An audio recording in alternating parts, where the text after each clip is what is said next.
Hello everyone. Now again welcome in video lecture class. Today I am going to talk about the topic use in teaching learning process, especially the specified topic related to B.Ed semester 2 paper 8 assessment for learning in unit 5. As you know that previously I have also discussed that is CCE continuous and comprehensive evaluation. मैं इसके पहले वाले video में CCE के संबंध में विस्तार से चर्चा कर चुका हूं। आज मैं आपसे बात करने जा रहा हूं सीसीई की, खासकर सतत समग्र मूल्यांकन की शिक्षण अधिगम प्रक्रिया में उपयोगिता। जब कहीं भी सीसीई की बात करते हैं तो ये चीज़ें स्पष्ट होती हैं कि ये स्कूल के यानी विद्यालय के क्लासरूम की एक प्रमुख गतिविधि हो सकती है। शिक्षण अधिगम प्रक्रिया में that means during the teaching learning process whenever teacher that means perform his her duty it is necessary to implement a perfect evaluation process, and the perfect evaluation process that is formative यानी औपचारिक मूल्यांकन। औपचारिक मूल्यांकन का आधार ही होता है कि शिक्षक समय समय पर छात्रों का मूल्यांकन करें। यह एक, जब के भी हम अगर इसकी बात करें तो उपयोगिता की बात करें तो हम स्पष्ट तौर पर कहें कि ये एक ऐसी प्रक्रिया है जिससे कि छात्र पूरी तरह से स्ट्रेस फ्री यानी कोई भय की बात नहीं होती है। दूसरी चीज़, छात्र अपनी समस्याओं को जान पाते हैं, साथ ही साथ समाधान करने का एक तरीका आधार होता है। दैट मीन्स ही और she know about his her problem and also to know the problem solving attitude. साथ ही साथ वो समस्याओं का निदान क्या है उसको भी समझ पाते हैं, जान पाते हैं। आकलन महत्वपूर्ण है, आकलन के तरीके भी है, उसके मापदंड भी हैं, क्राइटेरिया भी है। तो स्कूल विद्यालय में कैसे ये आधार, कैसे ये सही तरीके से लागू हो, क्या इसकी जो है वो प्रासंगिकता है, इन सभी चीज़ों को मैं अब आपसे विस्तार से बात करने जा रहा हूँ। Now first I will describe in English version continuous and comprehensive evaluation used in teaching learning process. A school based continuous and comprehensive evaluation system helps a learner in the following ways. Number 1, it reduces stress on children. Number 2, it makes evaluation comprehensive and regular. Number 3, it provides a tools for the detection and correction of action. Number 4, it provides a space for the teacher for creative teaching. Number 5, it produces learners with greater skills. Now, school-based CCE has the following characteristics. Number 1, it is comprehensive, broader and continuous than the traditional system. Number 2, it aims primarily to help learners for orderly learning and development. Number 3, it takes care of the needs of the learners as responsible citizens of the future. Number 4, it is more translucent and advanced. Number 5, its main aim to provide more scope for interconnection among learners, teachers and parents. Paradigms, criterion of assessment. It is most important and vital.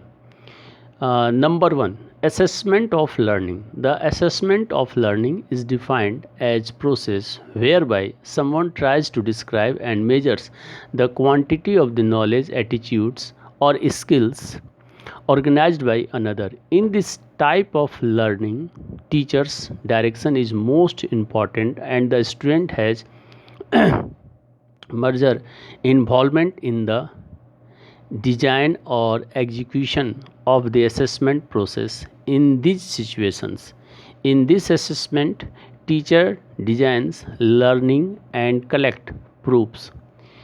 A teacher also judges what has been learned by student or what not.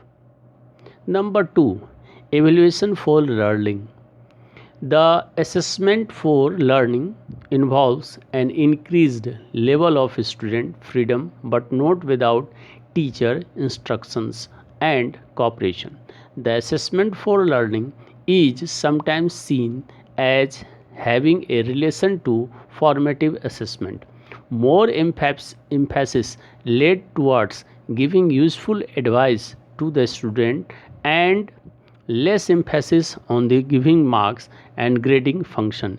In this assessment, teacher designs learning and design evaluation process with the feedback to the student. Number 3, assessment as learning. This assessment may be more connected with diagnostic assessment and can be constructed with more importance on peer learning. It generates chances for self-assessment and peer assessment. Students take increased responsibility in producing quality information about their learning and of others. Teachers and students construct together learning assessment and learning progress. Now, tools and technique of learning, especially used in the teaching learning process of the classroom situation. There are two main purposes of evaluation during this process. Number 1, first is to provide developmental feedback to the learner. As you know that it is most important. Secondly, it is to qualitatively classify a learner on the basis of their learning outcome against a set of norms. Assessment tools can be of two types. Number 1, standardized tools of assessment. These tools have the characteristics of objectivity, reliability, validity, and quality of disconcerting between high performer. Number 2, different types of validates, example construct, content and concurrent validity take care of balance and pertinence. Speed is a factor in some tests but not a common element in all tests. Psychological tests and inventories like intelligence and aptitude test, interest and study habits, inventories, attitudes, skills, etc. have those properties. Number 2, non-standardized tools. Non-standardized tests are teacher-made tests, rating scales, observation schedules, interview schedules, questionnaires, opinion, checklist, etc. अब मैं इन सभी बातों को थोड़ा हिंदी में स्पष्ट कर दूं। सतत और व्यापक मूल्यांकन शिक्षण अधिगम प्रक्रिया में उपयोग। स्कूल आधारित यानी विद्यालय आधारित सतत और व्यापक मूल्यांकन प्रक्रिया निम्नलिखित तरीकों से एक शिक्षार्थी की मदद करती है। नंबर 1, यह बच्चों पर तनाव को कम करता है। यह मूल्यांकन को व्यापक और नियमित बनाता है। यह कार्रवाई का पता लगाने और सुधार के लिए एक उपकरण प्रदान करता है। यह शिक्षक को रचनात्मक शिक्षण के लिए स्थान प्रदान करता है। यह अधिक से अधिक कौशल के साथ शिक्षार्थियों का निर्माण करता है। इस प्रकार से 5 पॉइंट मैंने इसे स्पष्ट किया। नेक्स्ट, स्कूल आधारित सीसी में निम्नलिखित विशेषताएं हैं। क्या क्या विशेषताएं हैं मैं इसे थोड़ा बता दूं।